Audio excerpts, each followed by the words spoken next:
Krishna. Question: when the soul goes back to the spiritual world, it is said that the soul never falls back.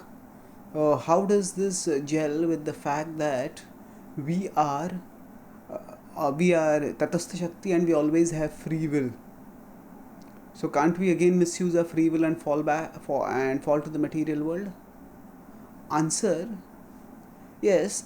Theoretically, we can say that the soul always has free will, but at the same time, when the soul has awakened love for Krishna, at that time the soul is bound by love.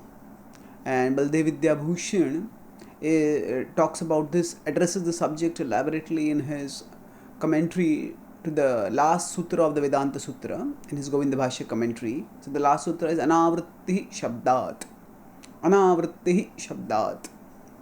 So the sutra is repeated twice, which with Baldev Vidyabhushan says is for indicating completion of the sutra.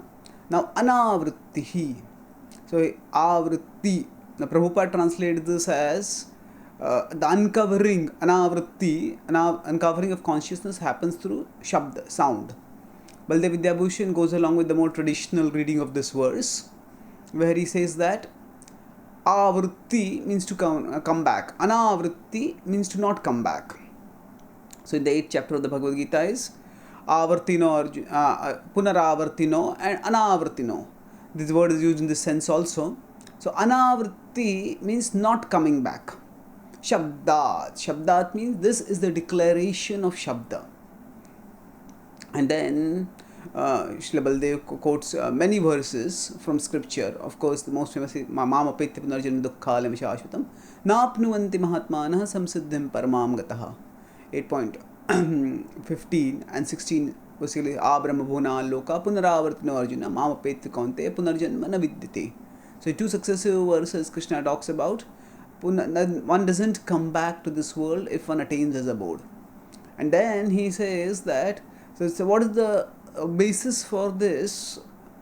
He further elaborates on this particular declaration of scripture. He says that actually the devotee is bound by love to the Lord, and the Lord is bound by love to the devotee.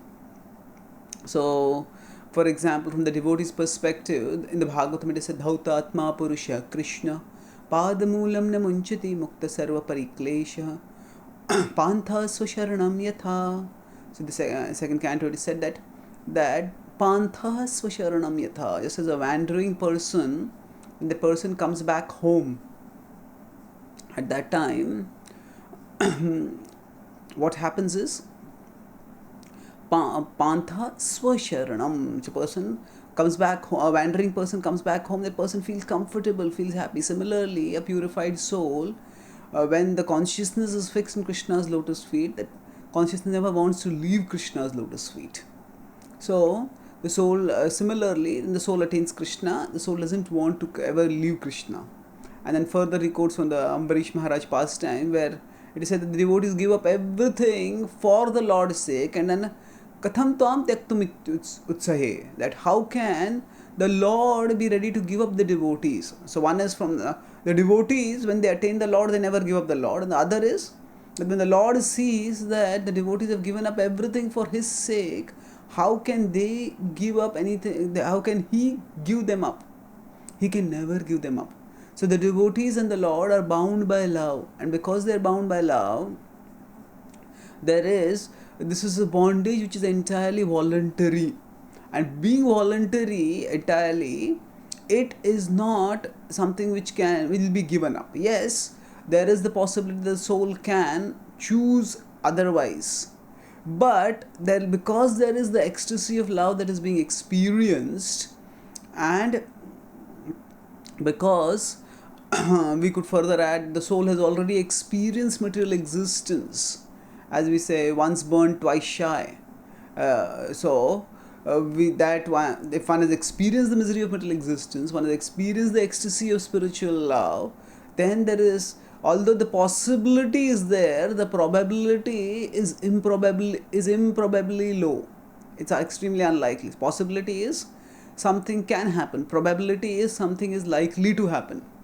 So the probability is near zero, because the soul has experienced both the ecstasy of spiritual love and the misery of separation from God, and thereby soul, with you still having the free will, still being the Tatastha Shakti, the soul chooses to always be with Krishna. And in this way, the eternal state, eternal union of the soul with Krishna is not because of the deprivation of the free will, but it is by the perfection of the free will. The soul always uses that free will wisely. Thank you. Hare.